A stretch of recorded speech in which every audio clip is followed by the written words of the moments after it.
McGraw-Hill Professional presents The Execution Factor, the one skill that drives success. Written by Kim Perell. Narrated by Crowe. A note from the author.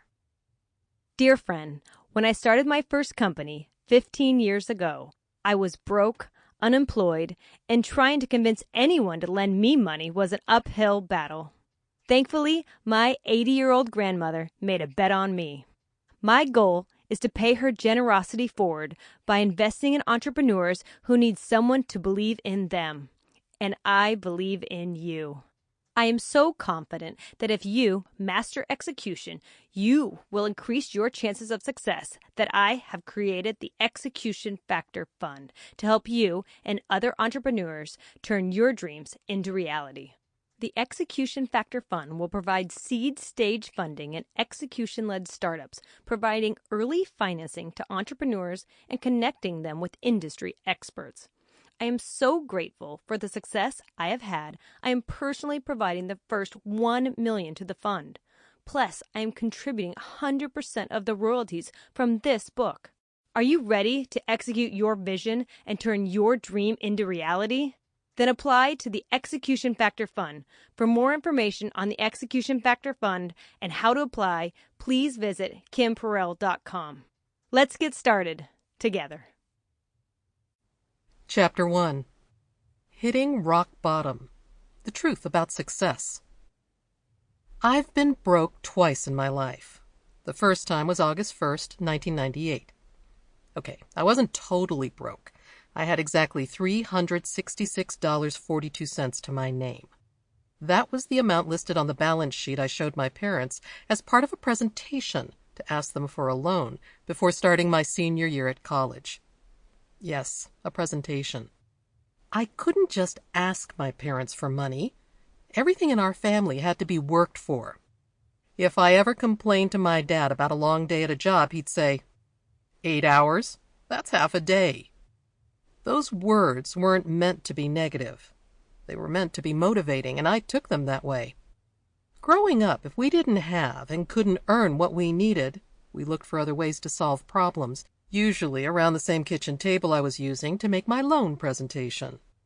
While other families talked about sports, school, or politics at the dinner table, our conversations revolved around the ups and downs of business, often from very different perspectives. My parents were both entrepreneurs, but they were cut from very different entrepreneurial cloth. My mother is all heart. She built a consulting business working within companies on their vision and values. They hired her to help them with team building and to understand how to put people before profits. While she has been relentless in her pursuit of business, constantly reinventing her work, even pivoting to take on new kinds of companies as clients, my mom's career has for the most part been and remained stable. My father? He's the complete opposite. He's a vision guy, a serial entrepreneur who sees opportunity everywhere. He has a degree in engineering from Columbia University, but he has never looked for an engineering job. When my parents arrived in Portland, Oregon over 40 years ago, he had another vision. Or should I say, many. Sometimes too many. First, he pursued his vision for a self-service auto repair garage where people could rent tools and space to fix their own cars. Then, when the market for that failed to appear, he took an offer to help fix a roofing plant and ended up creating a machine to make roof tiles. When the housing market bottomed out, he shut down the tile business and he made deals with the banks to take over foreclosed homes for pennies on the dollar, refurbish them, and flip them. After that, he started a restaurant, a bar, and got into the elder care business. Most people probably would have given up the entrepreneurial life if they had faced bankruptcy as many times as my dad had. But not my dad. He never gave up. He was always working towards something, and he never stopped believing that success was always waiting for him, just around the corner. And many times it was.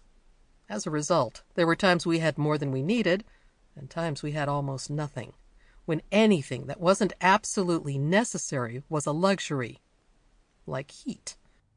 One winter, our house was so cold that we layered up until our arms stuck out like gingerbread men. Sample complete. Ready to continue?